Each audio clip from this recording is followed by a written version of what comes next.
Hello, everyone. Welcome to today's podcast. Our guest of today is John, and he's the founder at AIdentity. And yeah, John, why don't you tell a little bit more about yourself and what the company is doing? Sure. First of all, a little bit about me. I've been around the startup and innovation sector for a long time. My first startup was in 1989, 1990, and I've been involved in them ever since. Identity is an interesting one because it's all about your identity, wallets, and how you use your identity to control your data so other people don't have access to it. And around that is obviously data governance, data privacy, data ethics, good data governance, data structures, data quality frameworks, and all the other things that we like to do for other people and our clients. Very nice. And out of all the companies you are serving, what out of all the companies you are serving, like with your company, like what company benefits the most from what you are doing? Startups, other startups, because trying to retrofit anything about data governance or data practice is really difficult. If you're a multi-million pound company and your data's a mess and you try and refit that, just know it's just a retrofit disaster. Just walk away, run, actually, I would say. But if you're a startup and you've got a little bit of data and you've got a couple of clients and you want to engage with them and have trust and security around the data you're using, the accuracy of your data, and confidence that if they give you their data, it's going to be well used, well looked after, well managed, it's an important thing. And as soon as you start to talk about people's personal data and their own identity, that becomes a very important thing. As around Europe right now, digital identity is a bit of a talking point. And the idea that you can have your identity stored quite happily on here and something that guarantees who you are and your data is secure and nobody else can use that without your permission. So all these companies that use your money or use your data for advertising, anything else, they can take a hike.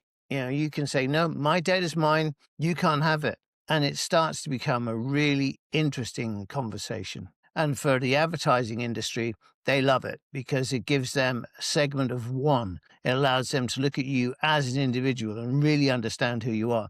So they can tailor products and everything else to you if you give permission for that to happen. Very nice. And what you say, it might sound obvious to you, right? But there are a lot of founders watching those podcasts and they're thinking like data, whatever, right? And what would you say was the biggest risk if you are a startup and you don't have your data on point? If you don't have your data on point, first of all your business decisions could be wrong. And if you're a startup, that's a nightmare.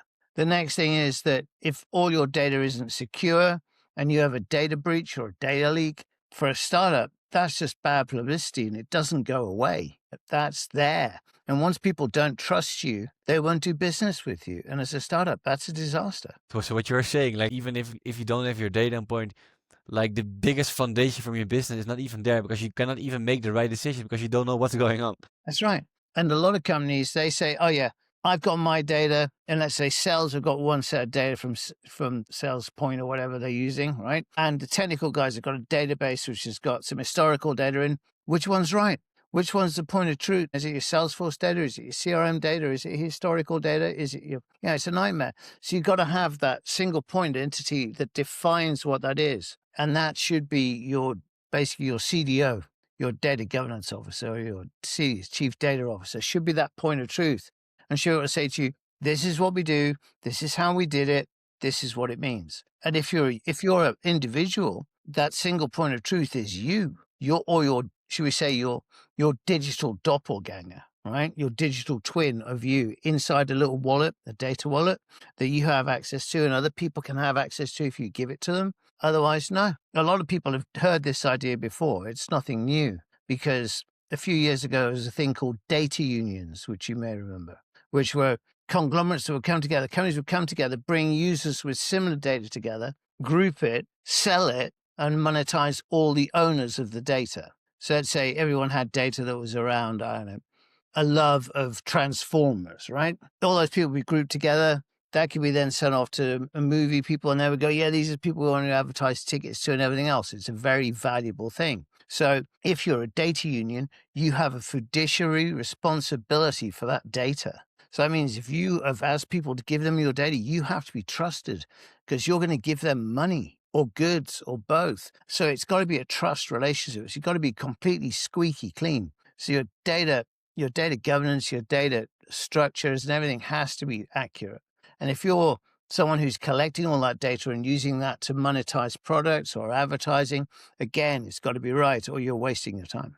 And what do you see like with AI identity? What are some of the biggest challenges you had to solve towards growing AI identity towards where it is today when we're speaking to each other in the podcast? Yeah. Well, the biggest problems have been starting off with nothing. You've really got to start and develop a trust relationship, which gives consent. Obviously, so you say, you trust me, I trust you, let that consents together, we'll do business, right? That's a consent and trust relationship. So you've got to figure out how you're going to establish that.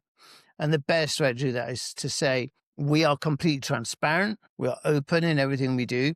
Here's our process. This is what happens as we do it. This is what happens to your data. This is what happens to your stuff. This is what you get at the end of it. This is what we have at the end of it.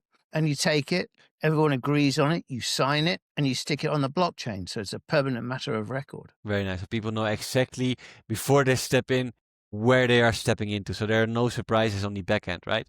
No surprises. Surprises in data are not good ever. What would you say, like how you guys are acquiring new customers at the moment? A lot of our stuff is actually by word of mouth. We find that companies that use us then go off and say, we did this data process, it's great. And we're eternally grateful for that. So thank you guys, we love you. And it's great, but we also have to go out and be proactive. So we're all around LinkedIn at the moment, talking about digital governance, talking about data governance, talking about AI ethics, which is a big thing, and how you relate the ethics of what you want to do to ethical data and ethical business processes. And again, it just helps people understand that you are doing something that's beneficial rather than something that is just expensive. Yeah, very interesting. And what would you say, right, with all the knowledge you've gained, like among the years, like in your own career, if you could go back in time with all the knowledge you have right now as we're speaking, what's one thing which you would do differently? I tell the music companies to enforce DRM, digital rights management. And having worked on a platform for that and for one of the first streaming programs, I can safely say that if the music companies had done that, they'd make much more money than they do from the back of Spotify or from the streaming services for sure. It would be a much better game for creators rather than for users of data, users of other people's data.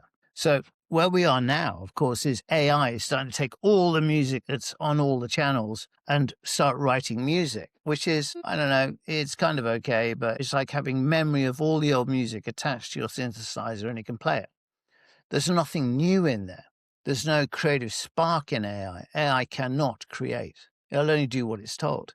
It has no vision or understanding of what the creative process is. If someone says, I'm going to sit down and paint something, that's a creative process. AI can only take the historical information it's looked at and create a montage of that, which would be sort of a creative process, but it's not. It's just a historical mashup, which kind of puts AI in all sense for what it does. It only takes historical data.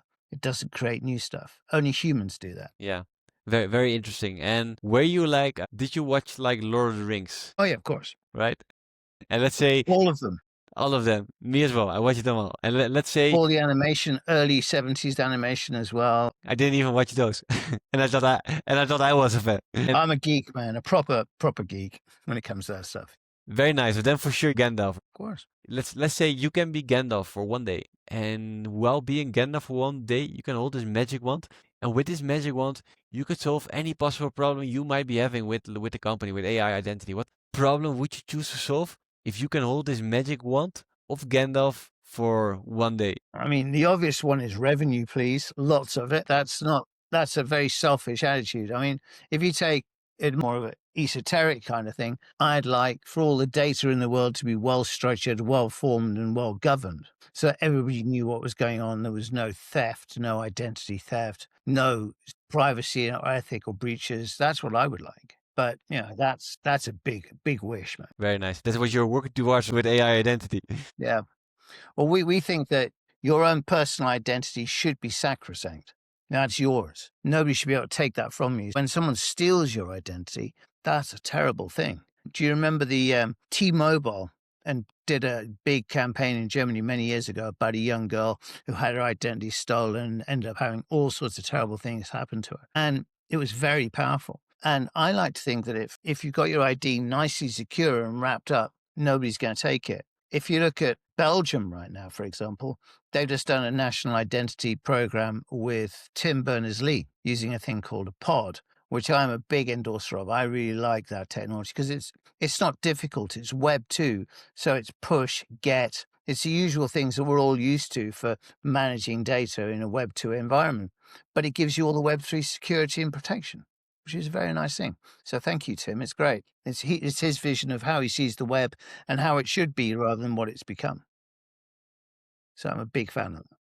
Very nice. And let's say we're looking into the future, right? Let's say for the next 6 to 12 months from now. What is something you are striving towards in the next, let's say, 6 to 12 months? Well, first of all, there was a great architect called Gurney. He said, if you've already thought about the thing you're going to do, don't do it. Right? Yeah, just don't do that. If you already know what you're going to do, don't do it. We should always be creative. We should always be inventing. And I mean, in our 12 months, we've got the ability to bolt AI identity wallets into agentic wallets to give you full control into the advertising framework. So your own identity becomes the replacement for a third-party cookie, which is quite exciting. I mean, we're talking to various people about that now, and I'm talking to a lot of CMOs, and they're going, this is a really great idea. And I'm going, yes, I know. And they're going, can we have it now? I'm going, I wish. But then you've got to go and talk to, the advertising tech people, and they're a nightmare. That's a lot of structured together tech that's bolted together in a way that it's the same thing when you have legacy systems. Someone 20 years ago wrote a program that sits in the back of a box and nobody knows what it does. That's like the advertising world. There's bits and pieces bolted all over the shop. So it's a very complex ecosystem. And the idea of a single integrated point of truth from a user's perspective is a difficult thing for them to handle. Yeah, very interesting. And what would you say, right, towards the founders who are watching these podcasts and they want to grow their business? They want to maybe make more revenue, right? And they're like, hey, if you, with your experience, John, if you could just give these founders like one piece of advice towards their business, which they can start implementing straight away after watching the podcast, what advice would you give to these founders who are watching this podcast right now? Know your fellow founders would be my first piece. Make sure you have a good understanding about them. Maybe run a NLP personality profile, which is something else I've been involved in, but never mind. You run an NLP test so you can see how congruent you are or how disparate you are as founders and whether you have the same ideals. And we worked out if we had 50 words from anything in Slack, we can tell you a lot about the people and whether you should be working with them, whether you shouldn't, which is quite interesting. But in addition to that, know your founders, know yourself, know your goals. Don't be distracted. Stay on target. As the Star Wars says, stay on target. Really stay on target. Name what it is you're going to do and nail it. Don't be distracted by the things. Stay the course. And I think that's probably some of the best advice I can give you. Don't let anyone distract you. Don't let anyone put something big and shiny in front of you and go, look at the shiny thing. Don't do that. Stay on target. Because what you've started as your delivery is actually the reason that you're there. If you get distracted by something else, you start to lose your juxtaprimer, the course and direction you set for your business. Don't do that. Stay on target. I love what you're saying. So first, like, know where you want to go. Build this foundation, your house, so to say, your business house. Yeah, build this thing. Don't go, let's build an extra window over here. No, just stay on it. Yeah, very interesting. And John, for the people who are watching this podcast, what are some of the ways they can connect with you or the company? If they want to connect with me, I'm on LinkedIn. You can find me at John Hauxwell on LinkedIn. That's the best place to find me. Or, of course, you can use John at AIdentity.uk. Tell me, and that'll be fine. That's the best way to get hold of me at the moment. Very nice. John, thanks so much for being on the podcast, sharing about the company. Thank you. I say to you, it's you and everyone who's watching. Have a great Christmas. Enjoy yourselves. Eat, drink, and party too hard. Very important to relax. So everyone who's watching the podcast, I'm going to make sure to put the links of John and the company down in the description below, so you can find it. And thanks everyone for tuning in, and see you all in the next episode. Thank you, John. Thank you, man. See you soon. Cheers now. Bye-bye.